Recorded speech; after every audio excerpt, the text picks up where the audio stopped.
Welcome to the Ladies Talk Show. This is a special facilitator training for just us facilitators and wannabe facilitators. What we're trying to do, this is the Ladies Talk Show. I'm Leah Richheimer, and this is Marriage Secrets, the book that we use as the curriculum for our groups.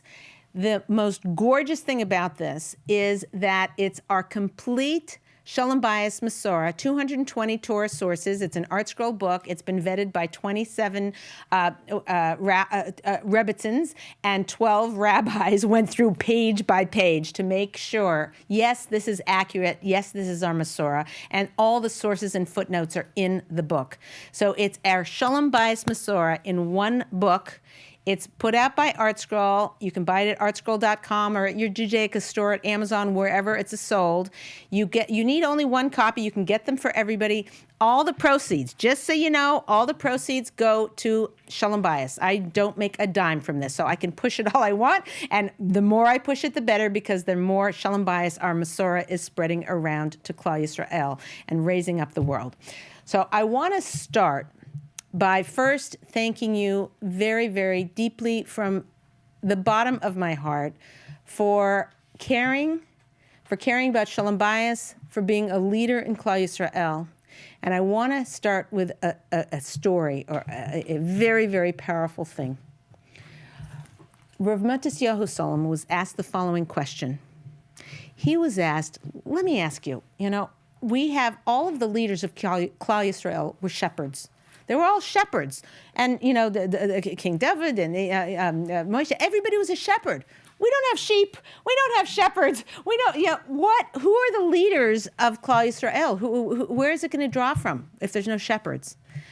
And this is his answer. They will be from the counselors at camp. That is mind-boggling. I guess because they have to kind of herd everybody. They're the ones who are going to have to, this little boy is left out and this one's bullied and that one, they have to take care of everybody. So it makes sense. But what I want you to know, as a facilitator trainer, you are that camp counselor. You're the one who are gathering in all the women that are having pain, that have good marriages, that want to make them great, that want to maximize their potential, that want to be the best wife possible, but just don't know how. No, the Masorah, for however it happened, the Masorah ain't there, passed from generation to generation anymore, okay? You are the ones who are going to make that happen. Now, if you were to walk into whatever your local grocery store is, okay, we've got, oh, hi, a lot of other people joined. Hi, mwah, thank you for being here. If you were to walk into the Makolet by wherever you live, and you walk in there and you stop the first frum lady that you see, the first Orthodox Jewish lady, and she keeps all the mitzvahs, or as many as she can, and you ask her, tell me, please, what is our Masorah for kashrus? She'll say, oh, you need milk, you need meat, you need this extra, you need to separate dishes. She'll talk your ear off for 2 hours. Now you say, fine, what is our Masorah for Shabbos? She'll say, oh, you need challah, you need cholent, you need candles, here's the times, here's the chart, here's what. She'll talk your ear off for 2 hours. Now you ask her, what is our Masorah for Shalom Bayis? She'll say, I don't know the answer to that. So Reed's going to faint. Yes. I don't know the answer. This is tragic. It is the single most important thing to her own happiness. Where it went is anybody's guess. Whether it was the women's movement, whether it was, the Holocaust, who knows? It has not been passed from parent to child. The bubbies and zadis, people will know. Some of the things I'll teach them and say, oh my gosh, my bubby does that exact same thing. So it's not like it's completely disappeared. But what I did, someone needs to turn your phone on mute if you don't mind for the rest of us. You just got, there's a button there, I guess, apparently. You press it on mute. So the thing is that Our bubbies and zadies, no, maybe they have little smidges of it, but as of 200, any one of you women, if you would realize this and you say, oh, I'm going to go do it, in your own bookshelves that you already have, if you pulled everything down and wrote down every Torah source, this is what I did. I wrote every Torah source. There were 220 Torah sources I found on Shalom Bayis. I'm sure there's a lot more, but that's what I found. I categorized them. I put them in an order. I made it an easy read. I tried to make it entertaining. That's it I did. It's our Masorah. It's not mine. It's not, everyone says, oh, you're so smart. Hello, it's not me. This is our Masorah from Har Sinai about how not only to have Shalom Bayis, but to have maximum joy in our own life. God made us. He knows what we need to be happy. I'll give you one first example, and then we'll get right into the meat and potatoes, because then I want to hear from you ladies, and I want to hear about questions you have about being a facilitator. But I want you to first understand how crucial this mission is and how important your part of it in it is. Because, okay, so what was I about to say? The story. About? I don't know. You said I'm going to tell you a story. Oh. You didn't tell the story. You have to tell me the story first. Okay, fine. I think I was going to tell the story about Rav Shmuel Kamenetsky. So I went to Philadelphia to sit down and meet with the Rosh Hashiva. And I said, I believe that the avoda of our generation is Shalom Bayis. And he said, Mrs. Richheimer, what exactly is your source for this? And I said, I was kind of hoping the Rosh Hashiva would be my source for this. So he laughed, and I said, we have all these issues, and everyone's running after Lashon Hara, and they're running after Sneas, and they're running after addictions and internet, and all these issues that they're running after, and they should continue, please God.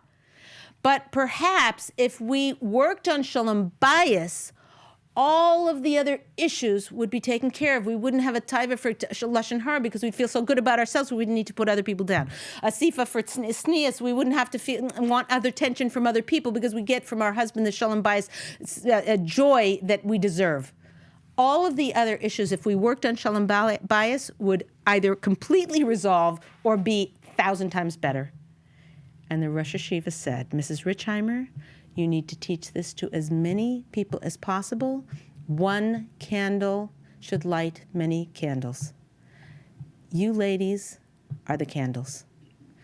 Because I cannot do this myself. When we decide, I've got a great team here, okay, and we all decided, what are we going to do? Well, we'll get social media, whatever, and that was a whole shaila. Can you do social media, whatever? Anyway, we got the approvals from the Gedolim. Yes, we can do this because sometimes you have to speak in the language that the generation can understand. Fine. That's going to be part of the battle. The other half, and this is where you come in, so 50% of it is me trying to get the word out as much as possible and teaching our Masorah and social media.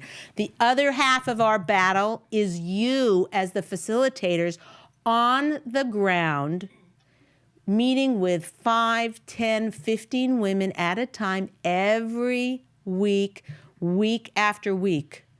My thing can do so much. Mine's breadth. Yours is depth. This is Masolas Yesharim, you've got to have both. If you have both, we're going to succeed in turning Klal Yisrael around.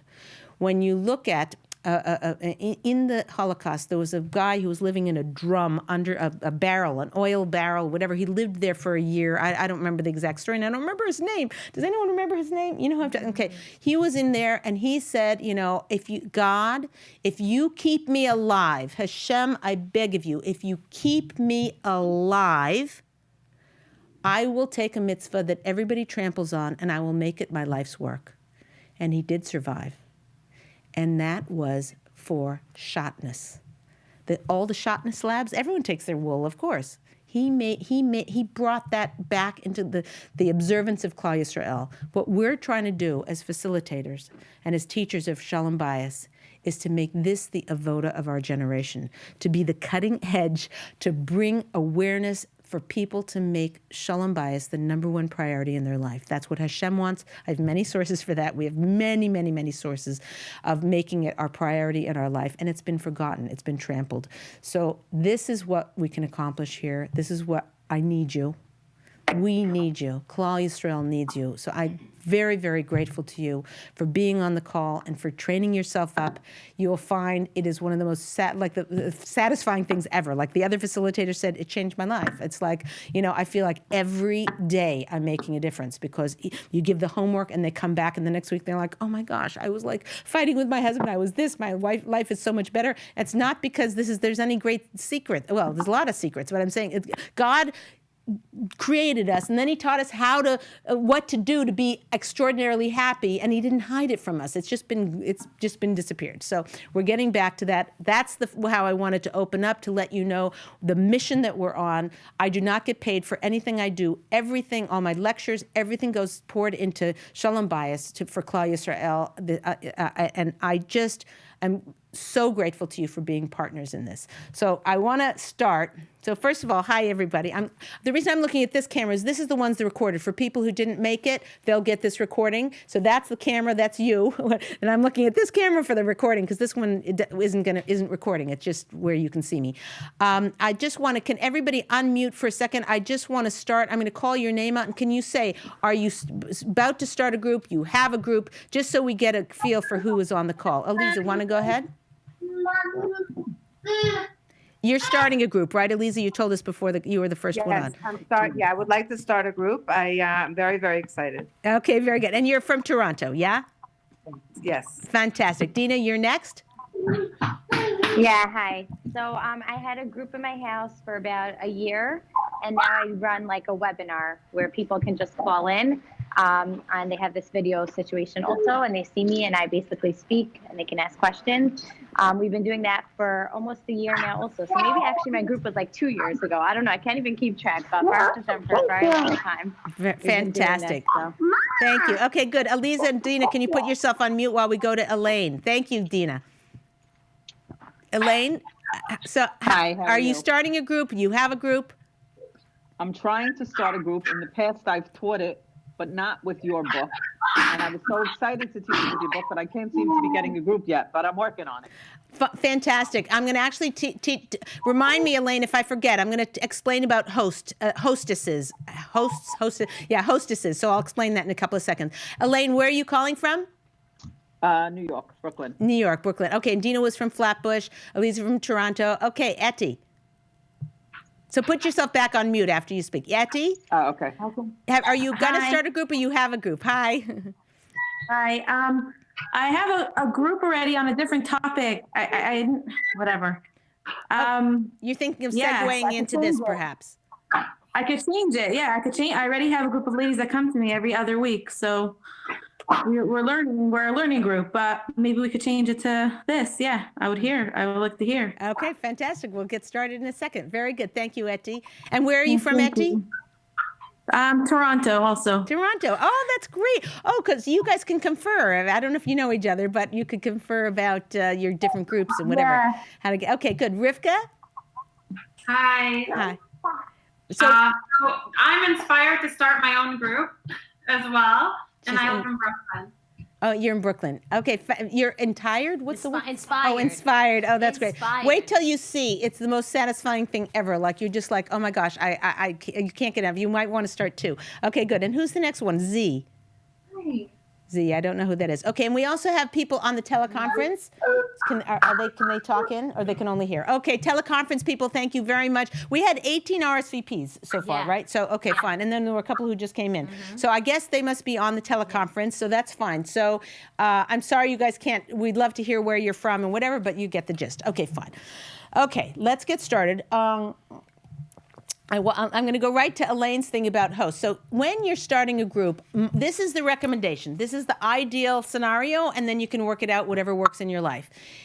Being a facilitator, so there should be two people running the group. Not should be, but it's ideal.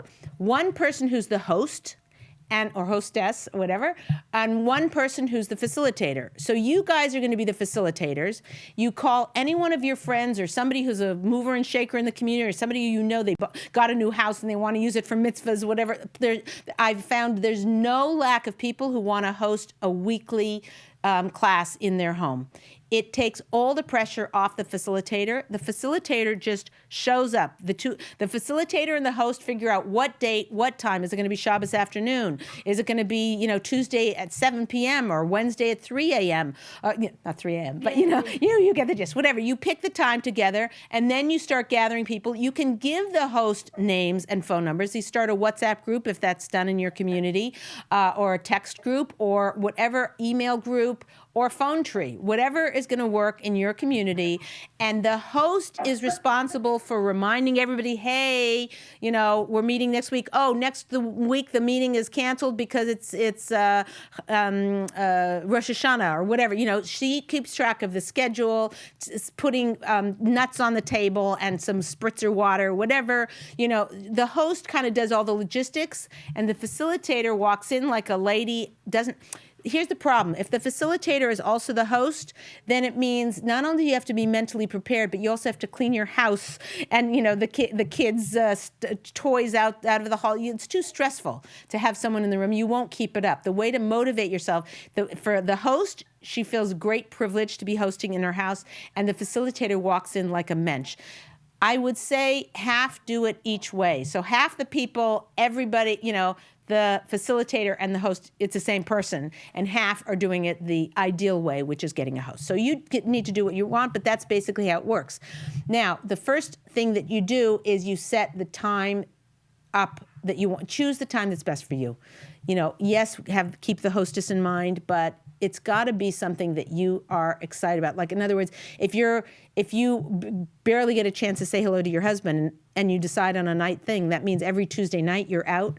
That would get weary on you. So you're like, well, if I do it during the day, no one will come. No, the people who would have come at night may not come because they're working, but the people who are at home will be able to come, or the people the young mothers whose all their kids are in school or whatever it is, and they'll bring a baby. So you choose the time that works most ideally. Hashem will make it happen. Now, for the woman who says she teaches a group and it's every other week, this ideally works every week. Somehow, when it's every other week, you get less of people keep consistency because somebody, it's like, wait, is it on this week or is it off this? If someone misses a week, then they're out of the loop a little. Now, again, if you have a great hostess who's on top of it and reminding, and so, some of the groups, the women are amazing. I've been teaching it for 8 years, and I had one woman who was the host of it, and she would send out everybody the homework. She would give 3 days after the class, after the session, whatever, she would send out a reminder of don't forget to do your homework. She had all these cute little things, and she would put memes on there and cute little cartoons. So it depends on who you get and how motivated everybody is. But again, here's the thing. Once someone starts in the group, they're very motivated. Some of the stuff is a little hard to hear in the beginning, but then they go home and they do the homework and they're totally addicted. Am I right? I mean, it's like they're addicted to this because it actually works, and they're feeling more loved than they ever have since their whole marriage.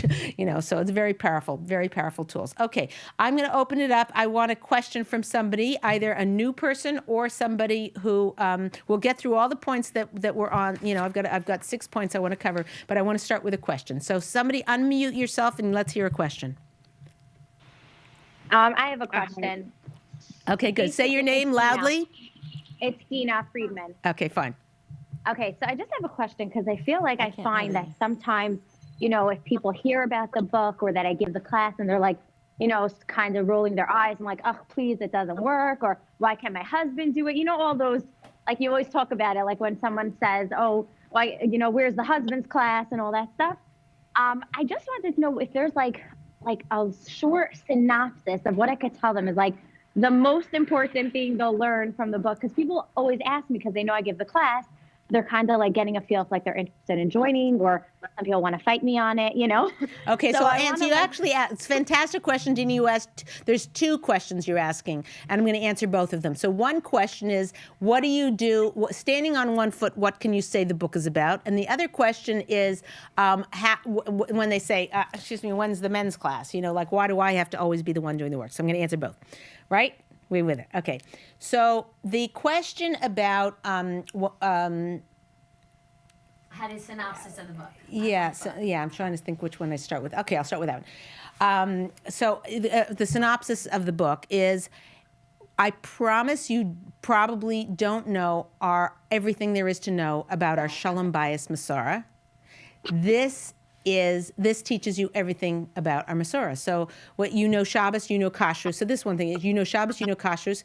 What can you tell me? Probably 2 or 3 things you can tell me about how to have a good marriage. So that's, first of all, is let them realize, it's kind of true. The other thing is that you can say, standing on one foot, our Masorah, and this is for you to know also, our Masorah, there's 220 sources, but it boils down to, when people say, what do you do, Leah? I'm like, I teach our Masorah. What's our Masorah?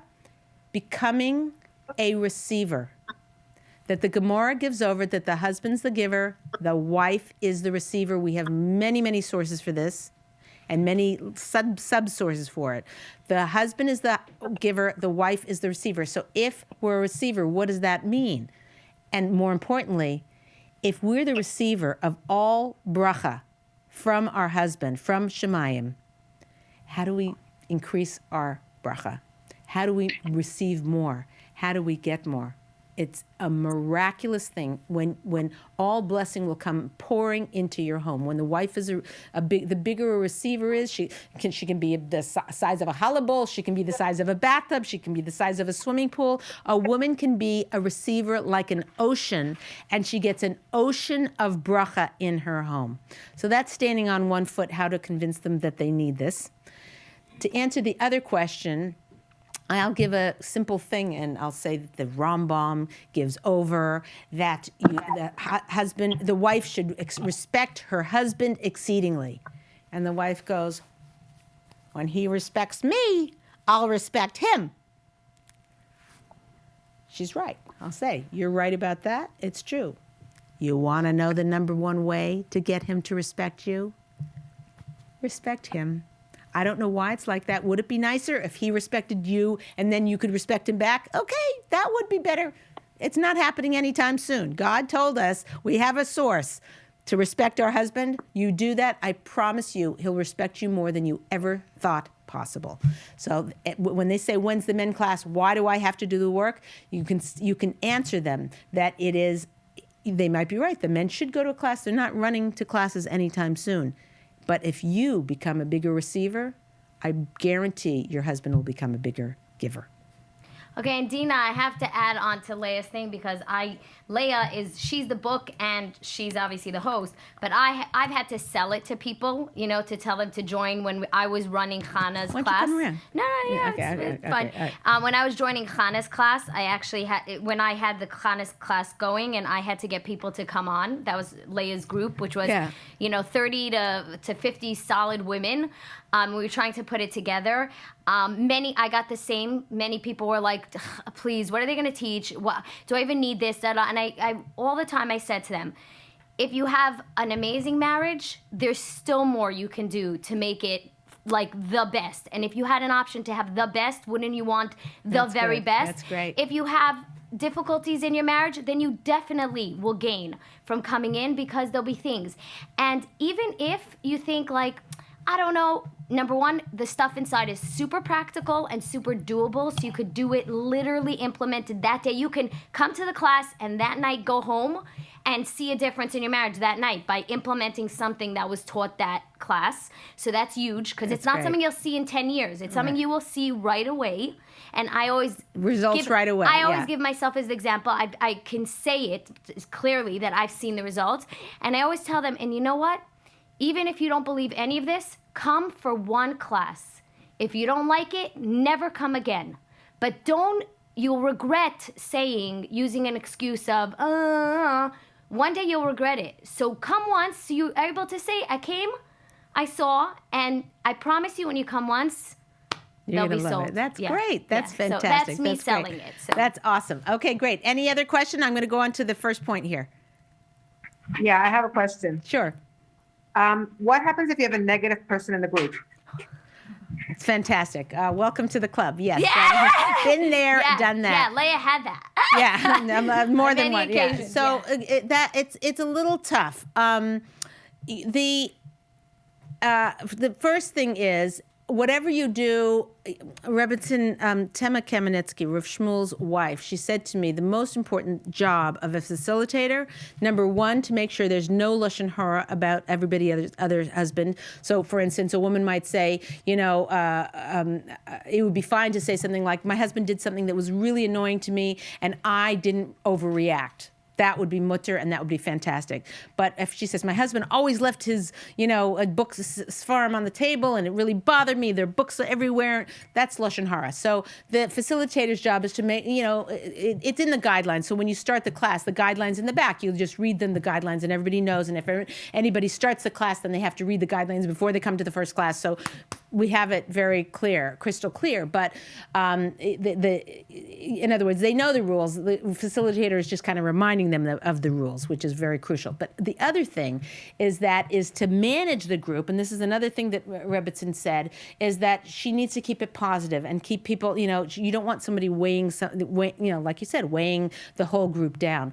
So if little comments, probably the first thing to do would be to talk to them privately, but then they may never come back to the group. But if you say something in front of people, unless they're very thick-skinned, they're going to feel embarrassed. So it's very touchy. To be honest with you, how I've let this mostly happen is actually by running the group, and then if there's a negative person, the other people, if you're positive enough and enough people are positive, the other people, when the negative person opens their mouth, I let the other people, say, hey, come on, Betsy. It's a little bit different if somebody, Malka tells it, Betsy, oh, come on, don't be so negative, versus the teacher or the facilitator sort of chastising in public.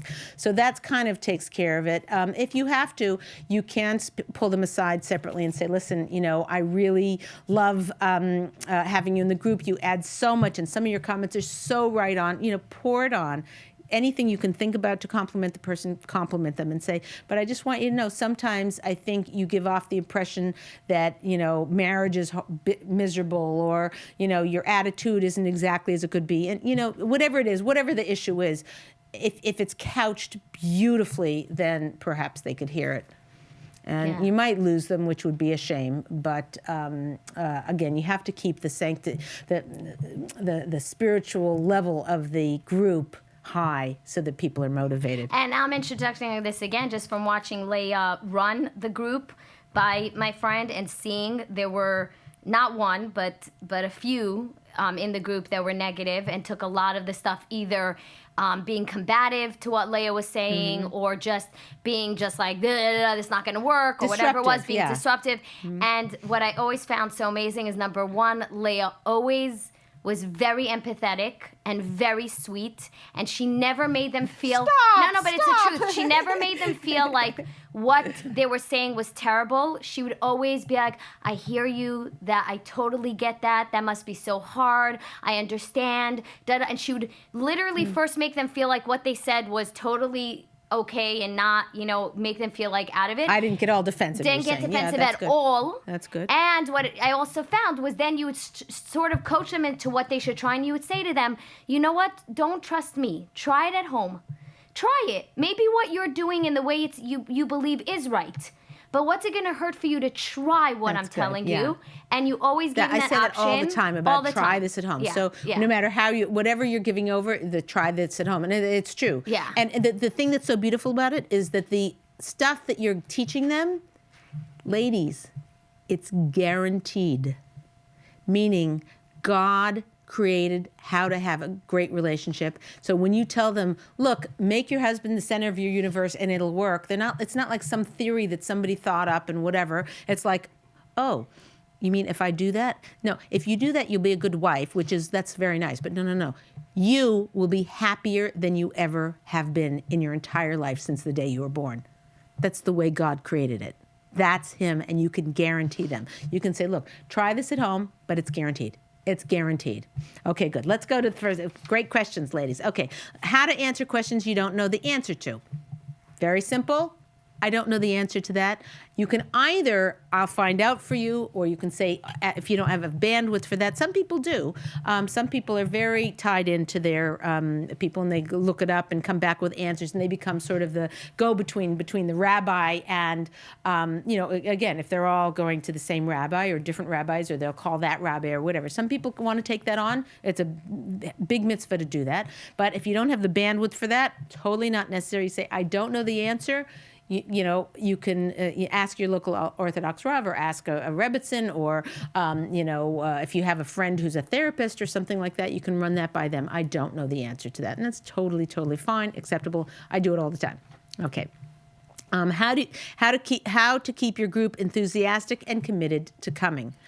So the number one way is food and chocolate. If you have something nice on the table. The other thing is if it can be a little bit of a social thing. So I know women who run their groups, and they after the group meets, they have cut up fruit, or and some teas or spritzer, or something like that, and they make so the class ends. Sometimes the facilitator leaves, sometimes and the host just hosts everybody or whatever, or sometimes the facilitator will stick around and just kind of schmoozing and talking about, oh, did you have a recipe? The way to get that going is at the end. Okay, it's let's say you do it from 1 to 2. At 2 o'clock, the class is over. Anyone who wants to stick around, we have some fruit or whatever, and then turn to somebody and say, does anyone have a good recipe for cholent? I'm so sick of my cholent, and whatever, or do you something like that. So you get the conversation rolling, and if it's a little bit of a social outlet for women, can I tell you, women are desperate for this. They're stuck in their home Shabbos morning, or if they go to shul, whatever, they're racing back to get lunch ready and so forth. So it's a very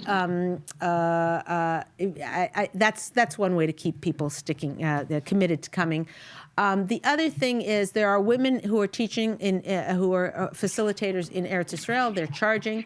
I think it's like 6 shek or 10 shek or something like that. It's not a lot or whatever. And they have to sign up for 6 weeks. So that's another way to keep people committed, is by doing that. Are there any questions on this, or I'll go on to the next one? Okay, somebody's got to put their mute on. There's a siren. Okay, what to do when someone starts gossiping about her husband?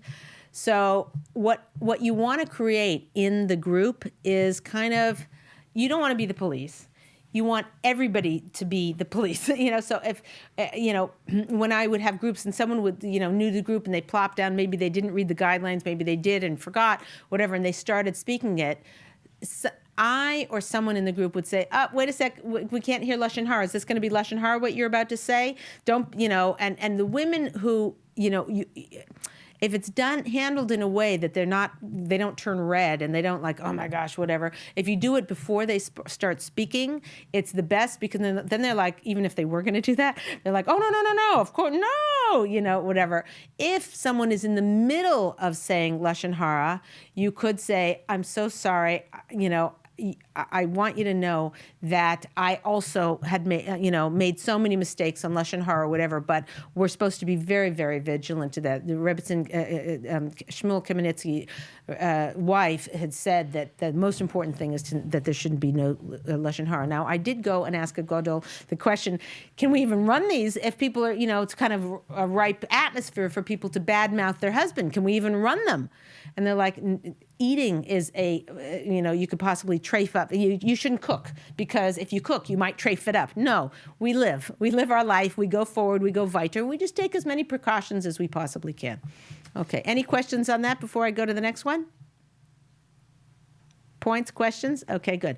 How to grow your group. So what you want to do, if you can, perhaps, is have maybe an introductory class or something like that. You could have, I know somebody they had a shul event I'm trying to get this right. I don't remember. It was about a year and a half ago. They had a shul event where everybody, all the women from the shul went. And it was maybe it was a Hanukkah party or some big thing, a tea, a fundraiser or something. Everybody came, and up at that thing, what they had done, they started the group, and I think there were 8 women in it, and the woman who ran it got up, and in fact, is she on the call? I don't know. Well, maybe she is. Okay. Anyway, she got up and she spoke about she spent like 5 minutes explaining what it was, and then she had 3 of the women. Someone has to put your thing on mute. She had 3 of the women come up and say what they've gotten out of the group so far. So out of that, they had like 9 signups, just that one event of people, and the next, and then it built. So that's another way. But you know your own communities, whether putting flyers up, whether making WhatsApp groups, whether, Dina, maybe you can speak a little bit about that, because you have 80 people in your group, which is not normal. Most of the people are having 5 or 10 or 15 people. So how did you do it?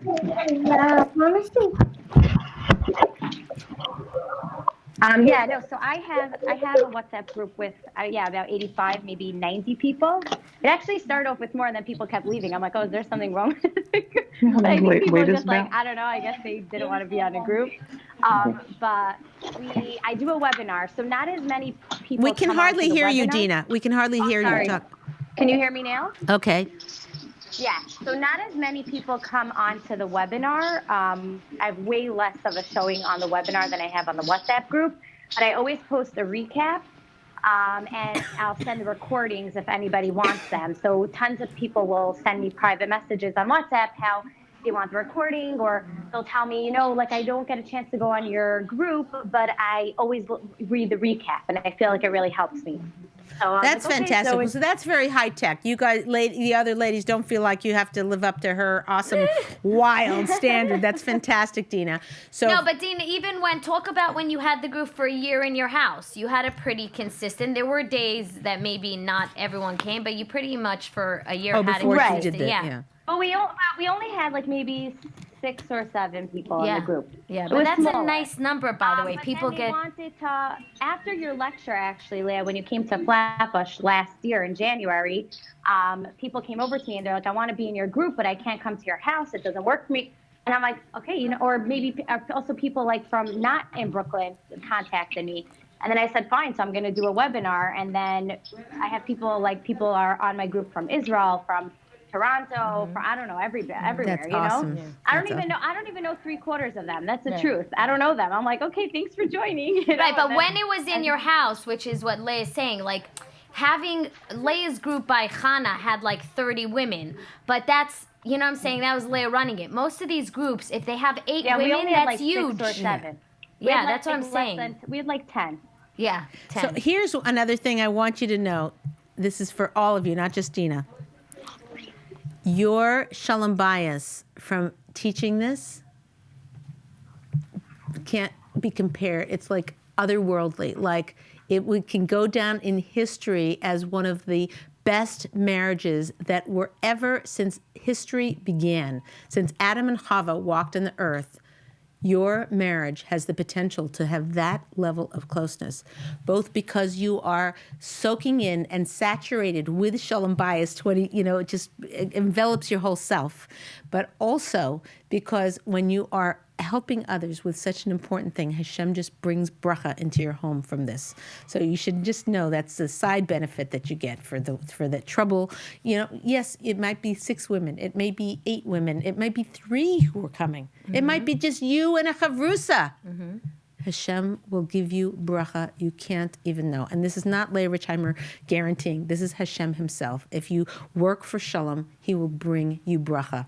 End of story. And there's like 9 sources. Right.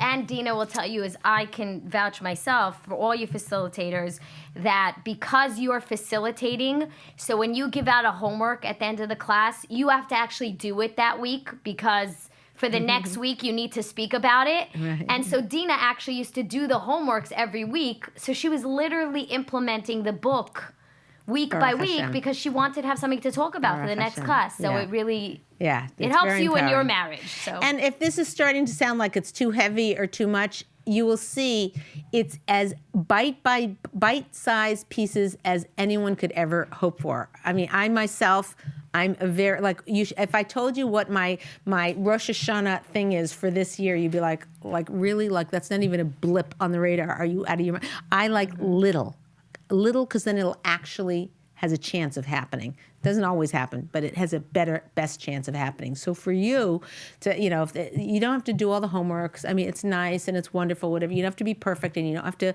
whatever. All you need to do is show up for an hour a week. That's Dayenu. That's it.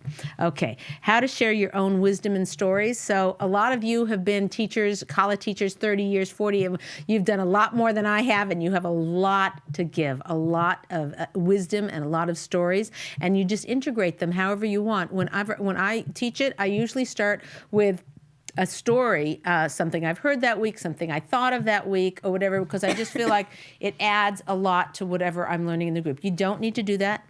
What you can take the book and you can say, there's a bookmark in there and say, okay, here, Sarah, start with page number 42. Let's go, and the book is broken up in sections so that they read one section. When it's very obvious to them, when the section is over, they hand it to the next person. Although it usually doesn't make it through without people screaming in between. So, but sharing your wisdom you can do if a story at the beginning, or if a story it comes to you, or when you're giving over the homework, you can, for sure, it's very, very valuable.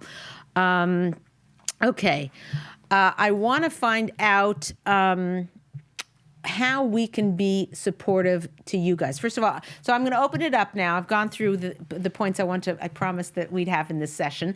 I want to open it up to questions about any question, open forum. And also, we would love to hear from you what we can do, and what Rachel, who's the director of Facilitators, how she can provide you with the support that you need to be able to maximize your groups and your potential. 40. Sorry. Okay, so did somebody have a question? And all of them, I'm saying is Can you talk very loud? Mm-hmm. Somebody's not muted. Oh, They're in a transaction. No. They're not muted? Yeah, they're not muted. They're in a transaction right now. Who's in a transaction? Oh, so whoever's talking, we can hear you. You're not muted. But does somebody have a question? Nobody has any questions? I have a question. Okay, go ahead, Etty. Hi. Does this mesh well with other marriage courses? Sure. Recently. If they're, what'd you say? If they're Torah based, for sure. I mean, again, if you want to, you can have a marriage secrets group and teach from, Zelu Pliskin's marriage book, or Sarah Rigler's curriculum, or, there are a lot of books on marriage. You can teach it on anything. This one just happens to have, Right. No, I would love to learn from your book. I'm just curious. It happens to be, it sounds very familiar what you're saying, it's unbelievable that this is not Torah based what I learned, but it's just wisdom. And I guess everything based in the Torah, because that receiving thing is unbelievable. I never heard of it in my life. It's such an unbelievable thing. Yeah. And it's gorgeous. And the more you delve into it, the more you realize how you as a woman, being a receiver is so satisfying and so joyous. And really, with 60 years of a women's lib movement, it's wait a minute, what am I supposed to think? Look, God told us, he told us, and it's very good. And I'm not anti-women's lib or whatever. It gave us a lot of choices and whatever. I'm stay out of politics and stay out of whatever. However, I just want to make sure we know our Masorah, because when you know your Masorah, the level of joy that's available to you is unlimited. Right, really and Etty, by the way, I'm actually kind of thinking of what you were just asking, because I probably know what sort of marriage thing you're discussing.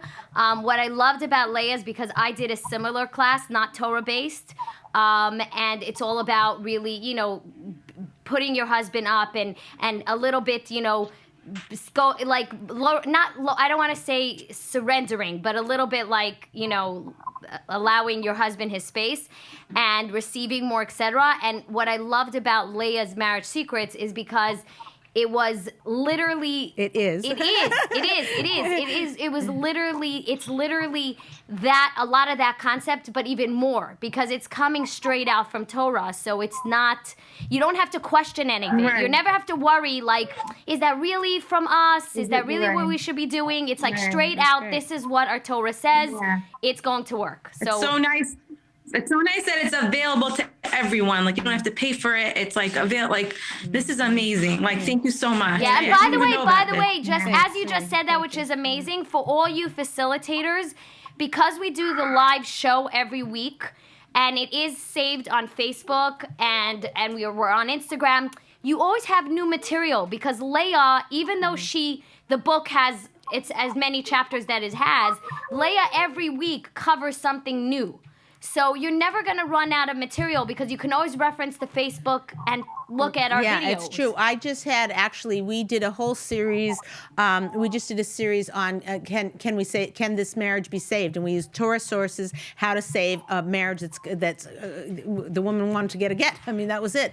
We saved it. Baruch Hashem, so far, we'll see. She's a work in progress. We also just did a series. Someone says, my husband's going off the derech. What do I do? We did a 4-part series. We brought in an expert. We had a whole. So we have all these topics and timely things that we're doing. We did comedy communication show last week. And by the way, that's what they could do also as facilitators, because I used to facilitate a group in a different topic. They could bring in a laptop, and they can actually use one session of the class to show a video or that comedy routine where it's role playing. Well, that's an hour, but they could show one of the 5-minute things. They you could can show a clip. You can start it with a clip. It's a great idea. Work with, it's great. So. How can we support you ladies? What can we do to make this, like, first of all, we're hoping to start like a facilitator community, so that it's like you guys are the VIPs of the whole shebang of everything we're doing, because you're on the front lines. You're it.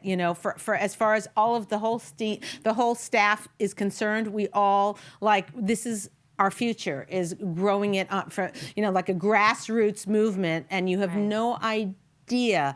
It's kind of like the front lines will hopefully bring all of Klal Yisrael with us to be the front lines of making Shalom Bayis the avoda of our generation. We really can do it. When I speak with Gedolim, I went to whoever you can think of in your mind that's a great holy person or that's a famous person. I went to everybody trying to get them. They're all supported. They're all behind. I went to a Gadol and I asked him, would you please say that Shalom Bayis is the avoda of our generation, the most important thing. Everybody should be working on it, because it'll solve all of Klal Yisrael's problem. The person said, let me think about it, call me in 2 weeks. Say, I'm still going to see that wasn't a no. I